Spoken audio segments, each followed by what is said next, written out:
Hi guys, I haven't gone live yet. I'm about to. But I want to review a Ginger Alden interview. Uh, but this was just sent to me, and I think it's only came out a few hours ago.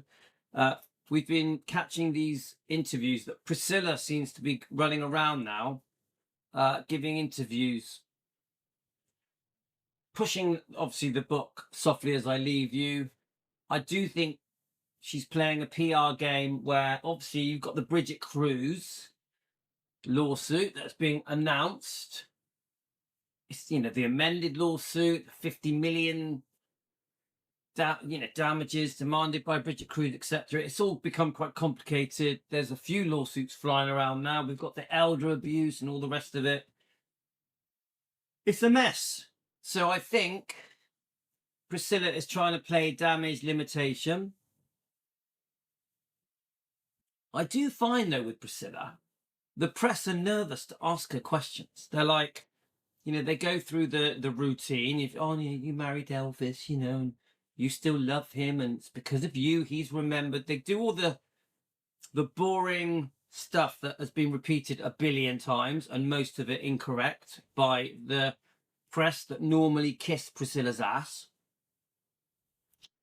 I don't know, something feels very uneasy with these interviews. We did one yesterday. I think it was CNN on Sunday. The whole thing was very choppy. It was all over the place. She changed the story a few times. She doesn't seem quite with it. She's a bit spaced out. A lot of giggling happening. Just all of it just doesn't feel smooth. Yeah. And then you have the other one a few days before that. She's obviously doing the rounds with the press, with the media, with the news companies. So this is the most recent. It's very short. But some of the questions are a bit more interesting. This woman, let me just see who it is. It's a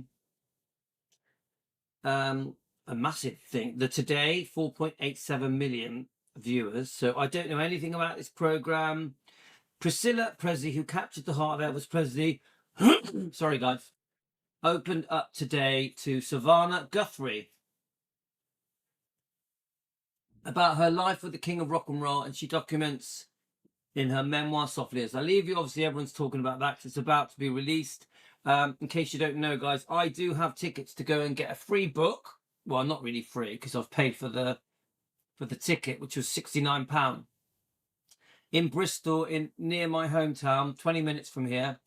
I managed to get the last ticket in the front section. When I say front, I don't mean right at the front, but the front area. It was literally the single one last ticket that was available, and I managed to get it, but I bought it knowing that I may not go. So it says here it's only a 6.5 minute interview. So is there more to this? Is this just a don't do? I want to keep things quiet. This is important. No. Is there more to it? Is this a shortened version of it? I don't know. Obviously, I'll check it out. It's on today, yeah? She also talks about the death of her daughter, Lisa Marie, and relationship with her granddaughter, Riley Cool. And Riley and her are very close. Well, that isn't straightforward either, because we've had this email that's been released. I think it's in Bridget Cruz's lawsuit, or amended lawsuit. It's part of her evidence, isn't it? Part of her exhibits, that there is this email that shows that they weren't close. Riley would play the middle person between Lisa and her mother Priscilla, and because Lisa was hell-bent on suing her own mother Priscilla for many reasons, but one of them allegedly being the making of the film Priscilla, Sofia Coppola's film. So I find it unusual at the moment. Between you and me, guys, us here, something seems uneasy about her. It's almost like she's quite forgetful or trying to re-find her thoughts. I know that there's been, allegations that she's a little bit of dementia and not quite with it, a bit spaced out. You feel that in this. You feel that something isn't quite twigging. Even last night we did a review of the CNN interview and something just didn't feel right. She was changing her story a little bit and getting things wrong, I thought. Yeah. So let's play this 6-minute interview. Tell me what you think. Put it in the comments. Do you think this comes across a bit odd? The good thing I did like is that this interviewer does ask a couple of questions that the other news companies seem to be frightened to ask about, because she does mention the lawsuit between Bridget Cruz and Priscilla. She also mentions Riley. She also mentions the death of Lisa. And of course, I keep saying this, guys, we haven't seen grief yet. We haven't seen grief from Priscilla. I know that I'm a bit cold-hearted bringing that up, because obviously it's such a massive thing, such a serious thing to lose a loved one, but it just doesn't seem right. She quickly brushes over the topic, and then within seconds, she's giggling and laughing about Lisa, how Lisa could be difficult or naughty. So all of it is very uneasy. I want your feedback, guys, because this just feels a bit weird to me.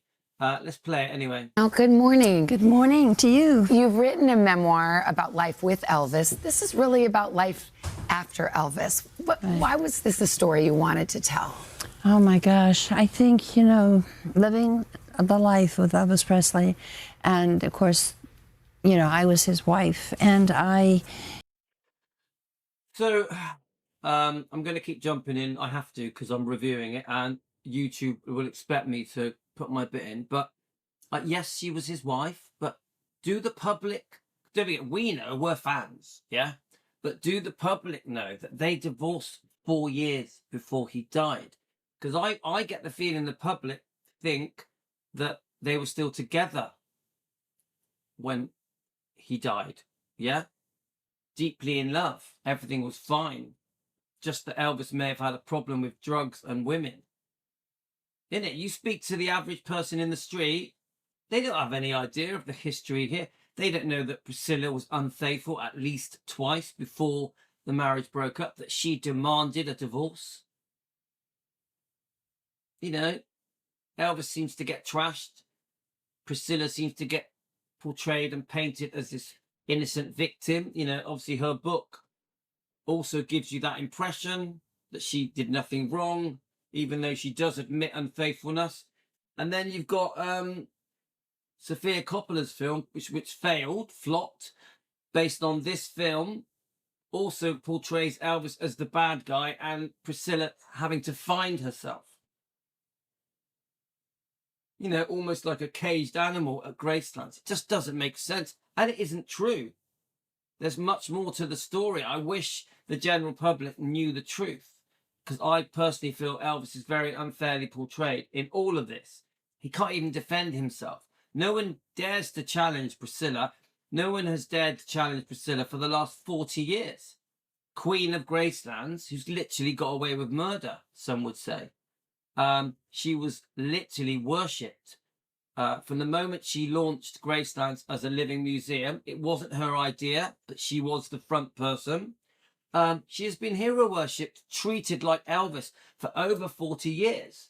And I really feel that the public have forgotten what really went on, the truth behind the glamour, behind the fake fairy tale. Elvis was a victim in many ways. This is why we run a Defending Elvis channel. So let's listen, guys. Learned a lot from him about life, about business, about caring. And he was very, very special in every way. He sure was. Even today, he still has the amount of fans almost as when he was alive. Mm. That's very true. And that's really says a lot. Yeah, and yet when you left him, you had a big, full life, full of love and losses. In this book. So I'm glad the interview says when you left him. They don't normally say that. They normally go, oh, you were 14 when you were with him, which is not true. They had a brief friendship in Germany. Then he didn't see her for nearly 2.5 years. So straight away I'm thinking, oh, this interviewer might ask a couple of tough questions. Instead of trying to portray Elvis as some paedophile, she throws in when you left him. Priscilla left him. She was unfaithful. She demanded a divorce. She was knocking off the karate champion for a year, Mike Stone, behind Elvis's back. That was the second time she'd been unfaithful. The first time was months after Lisa Marie was born with the dance instructor. So it's not true that Priscilla was this sweet, innocent person that Elvis had met. This is really the first time that you talk about the passing of Lisa Marie in depth. So, right. So I don't like talking about it, but I have to. We haven't seen Priscilla grieve. I know that, you know, you grieve in private. I get it. I understand it. I don't want to come across as heartless, but come on, guys. Normally, you mention the death of a child, you burst out crying. You can hardly say it. You can hardly bring out the words.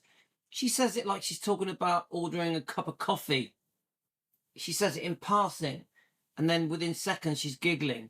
Watch and learn, guys. And you take us inside that hospital room where you had to make that decision to let her go. So here, this lady's interview has been very careful. Bridget Cruz has alleged that Priscilla unfairly unplugged Lisa. You know, some call it the do not resuscitate. Yeah. This is part of the lawsuit. Very extreme allegations. Not proven.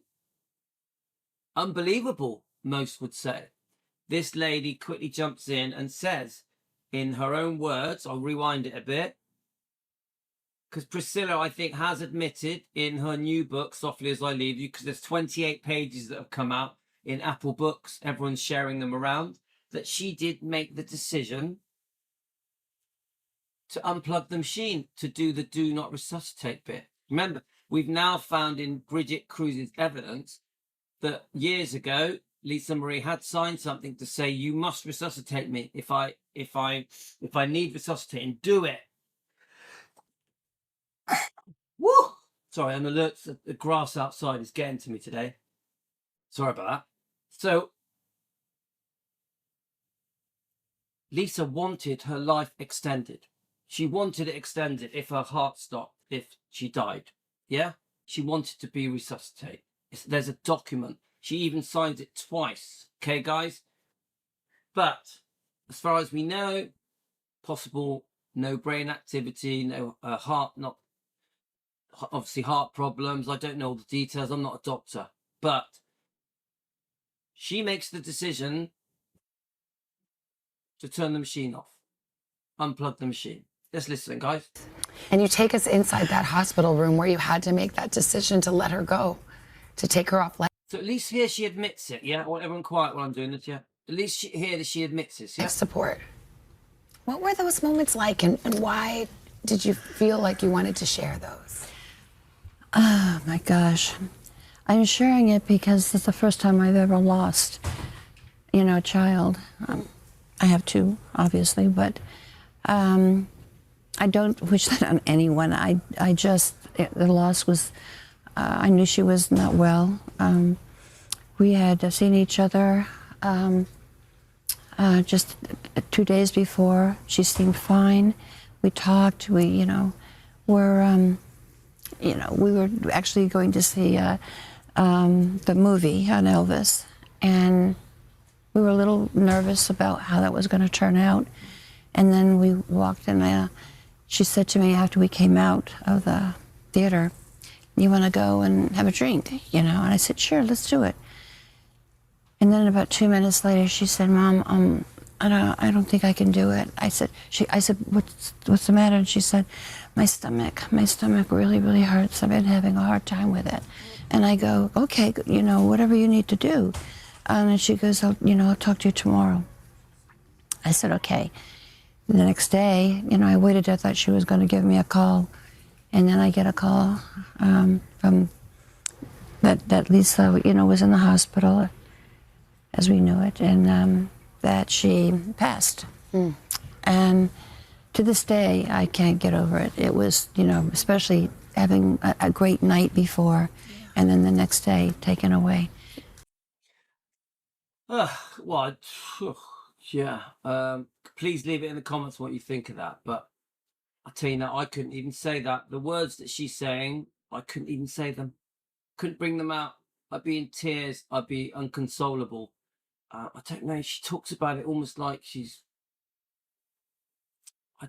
It doesn't feel right to me, guys. There's something uneasy about it. Is it just me? Please leave it in the comments. I don't want to come across so cold and callous, but I don't know, guys. Maybe it's because she's 80. Who knows? Could there be dementia? Could there be? I don't know. I don't know. It just something's missing here. Something's missing. Tell me what you think, guys. You write about the ups and downs you had over her tumultuous life at some times. Yes. Had you found peace, you and Lisa? Yes, absolutely. She grew up. Yeah. Well, we know that that's not true. We know that even from Riley's email, Lisa was threatening to sue her. Riley prevented it. There's even possibility that they didn't talk for 8 years over a massive fallout concerning Barry Siegel, Lisa's manager, who completely ripped off Lisa Marie, allegedly with Priscilla. Allegedly. Look it up, guys. Google it. Find out for yourselves. Some serious wrongdoing, financial wrongdoing. They were even paying themselves a massive amount of money, Priscilla and Barry Siegel. I've even heard Barry Siegel set up the deal with Sofia Coppola to do the movie Priscilla. We know that Lisa did not want that film made. Lisa Marie didn't want that film made. She spoke to Sofia Coppola, at least emailed her a few times. She felt that the film portrayed her father in a bad light. So there was arguments behind the scenes concerning the Sofia Coppola film. Definitely, guys. Yeah. So all of it just feels a right mess. Yeah. You know, but she, So you see, she's already giggling within 30 seconds of talking about the death of her daughter. Remember, this is her daughter. This isn't like her cat. This is her daughter. She's giggling away. She's moved on very, very quickly. No tears. It just beyond me, guys. yes, we did. We did. We were really, really close. And But they weren't. We were really, really close, but they weren't. We've got proof that they weren't. that helps me. That you know, she was a little spitfire. You know, they had some happy times. Of course they did, but they weren't close, guys. You know, I think there is a couple of interviews that show that they went through phases where they were fine. But guys, I would say they were estranged from each other. Yeah, Lisa didn't want to sit with Priscilla at the Golden Globe Award. Yeah, this was forced. Made up her own mind, make changes. We were all ready to go out do something, and she changed her mind. We're going to do something else. So she was very unpredictable. After. Well, yeah, so, remember, she's talking about her child, who obviously went through childhood, then teenage years. We all know that teenage years are pretty difficult. Yeah. We've all had teenagers, haven't we, guys? And even when our kids get into their 20s, they're still basically teenagers, aren't they? So she has a little giggle. She went through trials and tribulations with her daughter. But remember what her daughter went through, yeah? She was forced to move away from her father at age 4 because Priscilla had run off with the karate champion, Mike Stone. Think about it, guys, how that affected poor Lisa Marie, the loss of her living with her father, yeah? Living with this complete stranger, Mike Stone, who was married. His wife, Frances Stone, was pregnant and had a small child. Mike Stone takes this massive decision to leave his wife, pregnant wife, and his small child to live with Priscilla. The whole thing is crazy. It's nuts. These people, Priscilla and Mike Stone, were responsible for breaking up 2 marriages. Imagine how that affected all the children, not just poor Lisa Marie. Also, Frances Stone's unborn baby, a little girl. It's the whole thing's horrifying. Can't think of anything worse. Could you imagine how Lisa Marie felt waking up with a complete stranger every day, this giant karate champion, and her poor father is at home crying his eyes out because he's missing his daughter? Well, obviously, guys, it's all just madness, all of it. After her passing, there was a moment of dispute with her daughter, Riley Keough, the actress. That got settled. You're really Well, she brushes over this, but this was a big deal. There was a moment of dispute. Hang on. Lisa dies. She has a big insurance policy. She has a trust all set up. Don't forget, this is ownership of Graceland here. Yeah. And of course, it all goes to the kids, Riley, Finley, and Harper. Of course. Now, Priscilla says that she didn't know, but Lisa had amended the trust to make sure everything goes to Riley, Finley, and Harper, her kids, her children, Priscilla's grandkids. Now, Priscilla, within 24 hours, has tried to dispute these amendments and say that it's fraud, that these amendments aren't correct. Now, that makes no sense because, of course, everything goes to the kids. Of course, Lisa would want everything to go to the kids. So the amendments are genuine. We've even found proof, evidence, that shows that Priscilla actually knew about Lisa removing Priscilla from the trust. We've proved it, guys. Priscilla, just an opinion for entertainment purposes, not a fact, tries to prevent her daughter's wishes to give everything to her kids, accuses fraud with the amendments in this trust. It's just, the whole thing is just so wrong. And within 24 hours of the death of her daughter, Priscilla wants power. Bridget Cruz has put it in her lawsuit. Priscilla wanted to be the queen of Graceland. It does seem like Bridget was helping negotiate some kind of settlement between Priscilla and Riley. So just the whole thing is just it's just too much, isn't it? You got Bridget Cruz, the auctioneer, now acting as attorney-in-law, eventually gets power of attorney as well, trying to negotiate with Riley to keep Priscilla within the trust, but eventually it's agreed there will be a settlement and a large cash payout is given to make Priscilla go away, which I think was a good thing, because I do think Priscilla should be outside of that bubble and that everything should be Riley, Finley, and Harper's. Obviously, Finley and Harper are only young. They're only, at the time, I think they were 14, but now they're approaching 17 years old. They're twins, yeah? So Riley now is the owner of Gracelands, but remember, Gracelands has been rented to Elvis Presley Enterprises. 85% of Elvis Presley Enterprises was sold off in a massive deal. Yes, Lisa was the owner, but it's alleged that the deal only went through because of Priscilla's involvement and that she may have got a backhander from anywhere between 6.5 million and 13 million. And that Priscilla may have also, in 2005, to the billionaire, sold her name, image, and likeness. And that includes the name Priscilla and the name Gracelands. So, guys, pretty serious stuff. Pretty serious stuff. Let's keep listening. Relationship now with Riley, your granddaughter, and her kids, Yeah. and you've got a boatload of grandkids and great-grandkids Well, now. not a boatload, thank God.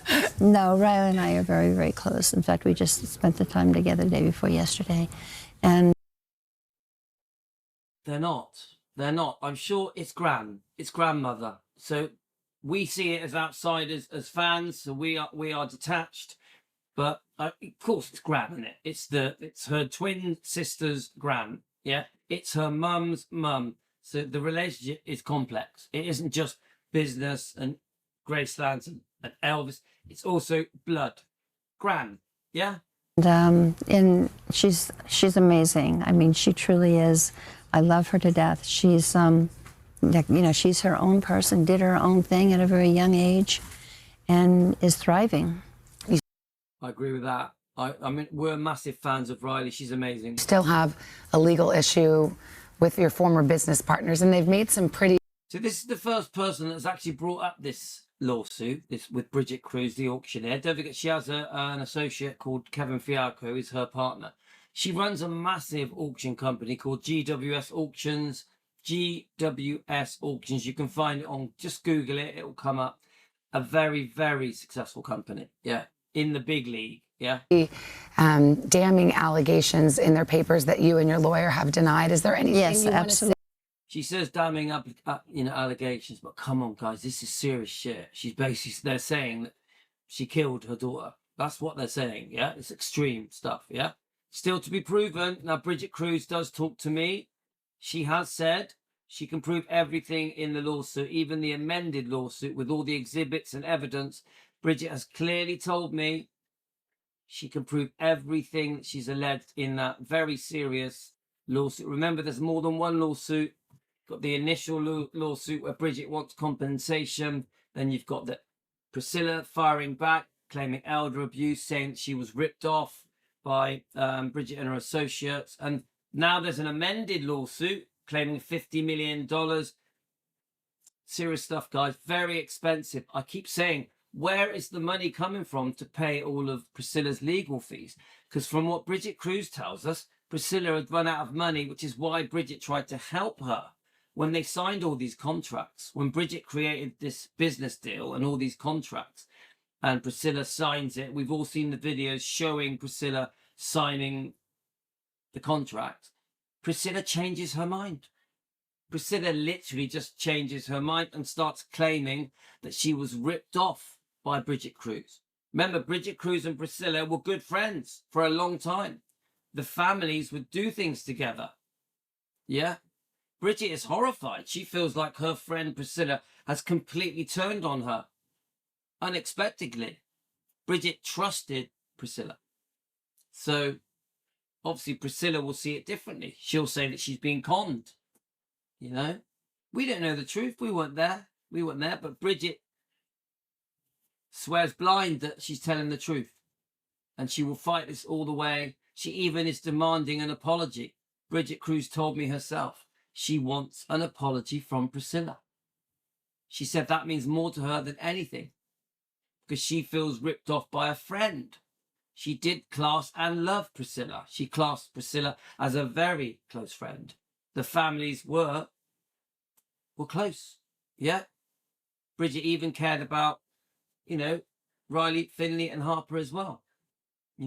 She was trying to resolve things between Lisa and her mother, Priscilla, when they were arguing before she passed. She was trying to resolve things.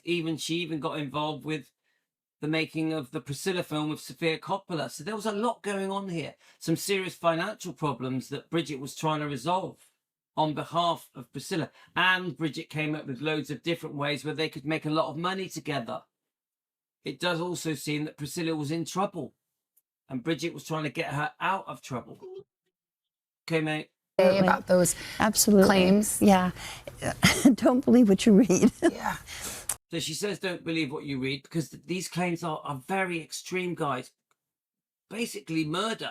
Yes, it's going well. I mean, I can't complain. I have good people, but yeah, it's the papers that come out and make it worse and make it.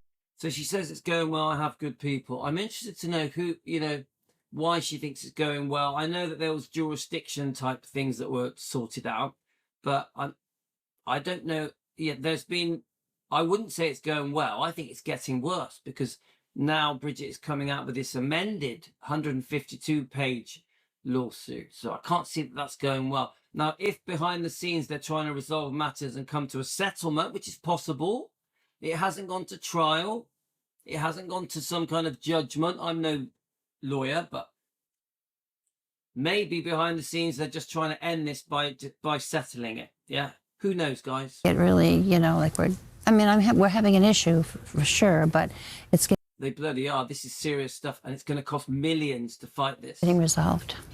Let's talk about the book. So she says she thinks it'll be resolved. I wonder what Bridget Cruz thinks of that statement. You said that you never regretted your decision to leave Elvis, but that you still mourn it, that you'll never stop mourning it. No. What do you mean by that? Our life was very different, very, very different. And when he was in Vegas, that he was really starting his career back again, getting into Vegas. And it was when we had a home in Palm Springs, a second home. And I would go there to check it out when he was in Vegas to see how it's doing, if it's clean, if the maids have cleaned everything before he comes home. And I decided when I went by the mailbox, I saw this mail in it. So, I went in and got the mail as usual, started looking through the mail. And then they're all girls.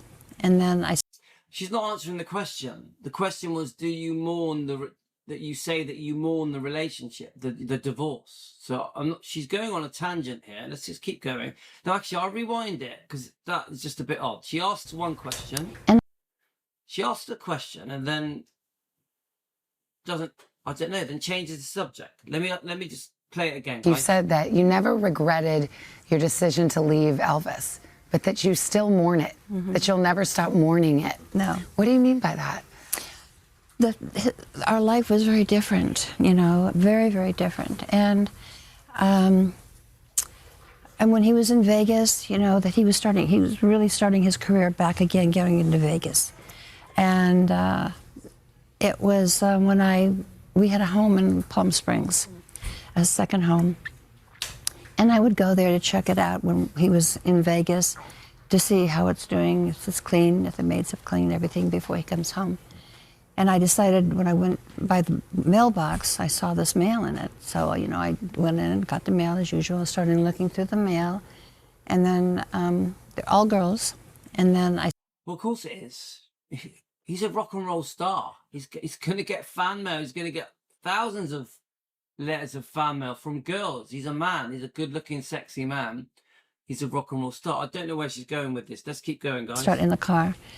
I had a person driving, and I'm reading the mail, and the things that I was reading, I really disapproved of and didn't like.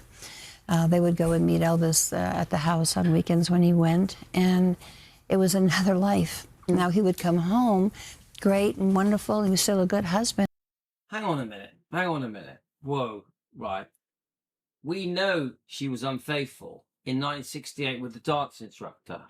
Mark, she calls him, Steve Peck. So this is within a year of the marriage. Now, she's now saying that she found mail of Elvis meeting girls, okay, at the weekend, right? Which is possible. I'm not going to whitewash Elvis. But hang on. She was doing it as well. She was being unfaithful.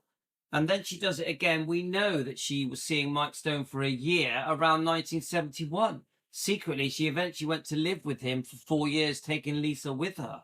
So hang on. You know, oh, Elvis, you know, he was living another life, you know, he was clearly seeing other women. Yeah, maybe. So was Priscilla. She doesn't say that. If we're going to grass up Elvis and go, oh, come on, Elvis was being naughty, which he probably was, yeah? Yeah, so was Priscilla. So was Priscilla. Elvis had caught her twice within a few years. Maybe that's why he chose to be unfaithful, because she had been unfaithful. Maybe Elvis felt that the marriage was over, because I would say this: you catch your wife having sex with a man, the dance instructor, when the baby's only 3 or 4 months old. Lisa Marie was the baby, yeah, in 1968, which she's admitted, yeah. Well, it's a broken relationship, isn't it? It's over. Everything after that is a fake marriage. Yeah, I say they had a fake marriage in 68, 69, 70, 71. I say they were both up to no good. They were both being unfaithful. But I also say this: maybe Elvis started being unfaithful after the marriage because of what Priscilla did. Now, I know leading up to the engagement, they got engaged in December 1966. I agree. Elvis lived as a single man between 1963, 4, 5, 6, until they got engaged, yeah? That must have been tough on Priscilla. But what was she up to? She didn't move over till she was 18. They got married just before she was 22. He was never with a 14-year-old. This is a lie. He had a brief friendship with her in Bad Nauheim in Germany. She's always said Elvis never touched me sexually when we were friends briefly in Germany when he was serving for his country. Do you get it, guys? This is why we're called Defending Elvis, because there's much more to it. She's leaving out crucial details here. Yeah, she's showing the world. Remember, millions will watch this, that Elvis could be unfaithful. We know. Yeah, I won't whitewash him. But what about her unfaithfulness? Yeah, this is all brainwashing and trickery. Yeah, look at what I went through. I was keeping the house tidy and making sure it was clean. I checked the mail. Remember, the mail would have been fan mail. I checked the mail. It's obvious Elvis was being unfaithful. So, this is why the marriage ended. No, she was being unfaithful. Elvis had caught her being unfaithful more than once, just after the marriage, within a year of the marriage. You get it? This is why we must run a Defending Elvis channel. because Elvis is so unfairly portrayed. Why is she always the victim and Elvis is always the bad guy? That can't be right. We need to know the truth, not her version of the truth. Not, oh, poor me, look what I went through. I was a prisoner at Graceland. She had an amazing life. She moved from a very simple life in Germany with her parents to the life of celebrity, the life of the Kennedys, the life of Hollywood. She moved to Graceland and other homes as well. She could have anything she wanted, anything she dreamed of. She was not a prisoner. She could do what she wanted. She had her own car. She could go where she wanted. This thing about Elvis grooming and controlling her is bullshit. He never told her how to dress or do her makeup. Nothing like that. All of that is a lie. It's bullshit. It's a fake fairy tale. This book is a fake fairy tale. Don't fall for it, guys. But this book conned the world. The whole world was tricked by this book, brainwashed by this book. Even media, even the news companies believed that book. No one ever questioned Priscilla. No one ever challenged her. Unbelievable that this woman has got away with this. I don't hate Priscilla, but I want the truth out because Elvis deserves that. He was a much kinder, more loving, caring man and very charitable, very giving. He was so good to everyone around him, especially friends and family. Unfortunately, friends and family are the people that have stitched him up the most. That includes the ex-wife. That includes the Memphis Mafia. They double-crossed him, backstabbed him. Cousins and stepbrothers double-crossed him, backstabbed him. The people closest to Elvis backstabbed him, double-crossed him, let him down, betrayed his trust, shared private personal details that they shouldn't have. Do you get it, guys? Even Priscilla has shared private personal details that she should never have shared. Unbelievable. She keeps saying, oh, I'm a private person. I won't share with the world, the real secrets that me and Elvis had. Yes, you would. And you did. Many times. I don't think there's anything that she's kept private. And always for money, for fame, for attention, for her own gain. I always feel that Priscilla put herself first over her daughter. Seriously. Priscilla came first, not her daughter Lisa Marie. I don't understand what's going on here with the grieving. It doesn't feel right. She clearly loves Navarone, of course. Her son from her relationship where she was with Marco Garibaldi for 20 odd years and had his son Navarone. She adores her son Navarone, I can tell. But remember, her boyfriend Michael Edwards, who she was with for 6 to 7 years, the model, he was in Terminator, was allegedly abusing her daughter Lisa Marie when she was a minor, when she was a child. Priscilla was supposed to be keeping Lisa Marie safe. She didn't. It was her responsibility to look after her daughter. She didn't. She was more interested in traveling the world, becoming famous, doing TV shows, movies, modeling, promoting products, running her Biss and Bow clothing boutique. Do you get it? Priscilla always seems to have come first. She always put herself first.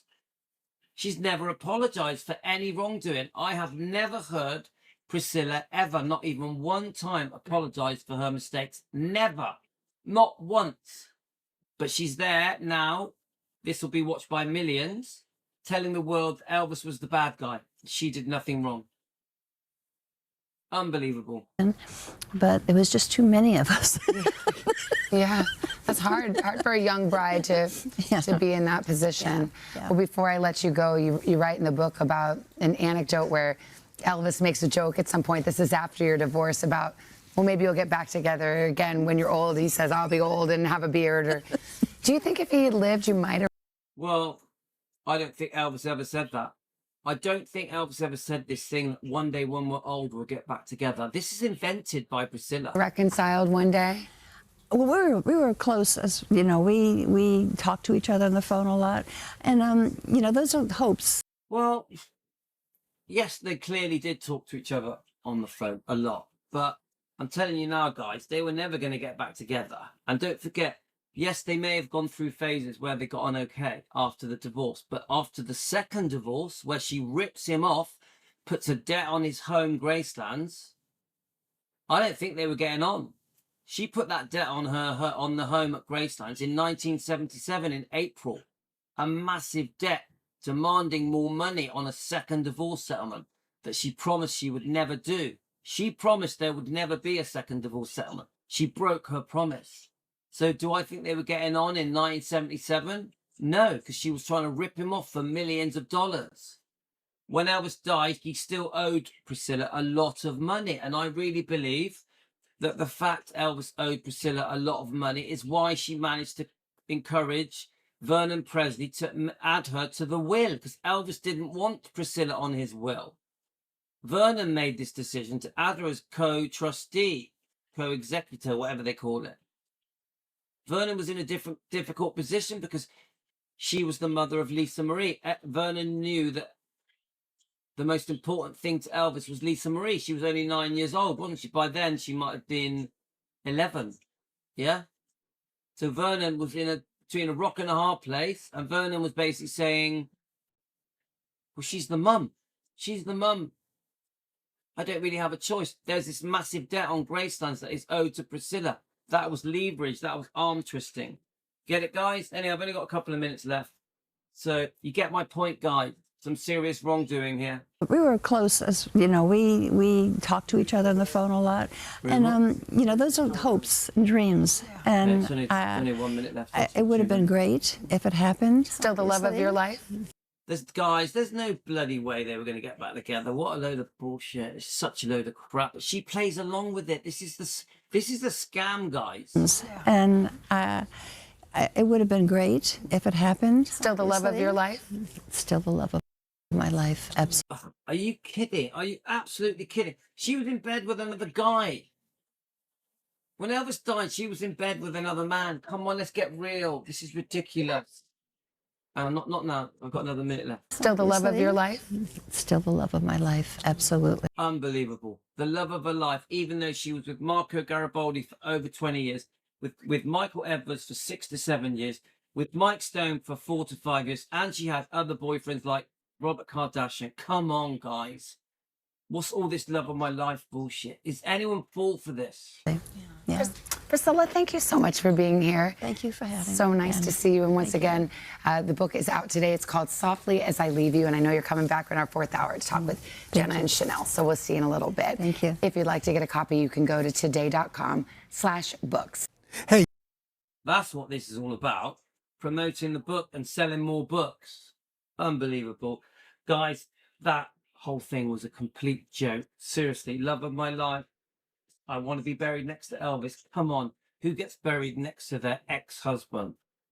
Why do people fall for this? Why are people so gullible? The public are so gullible. Unbelievable. Unbelievable. Anyway, guys, I'm going to post this now. I'm going to join you on the comment section.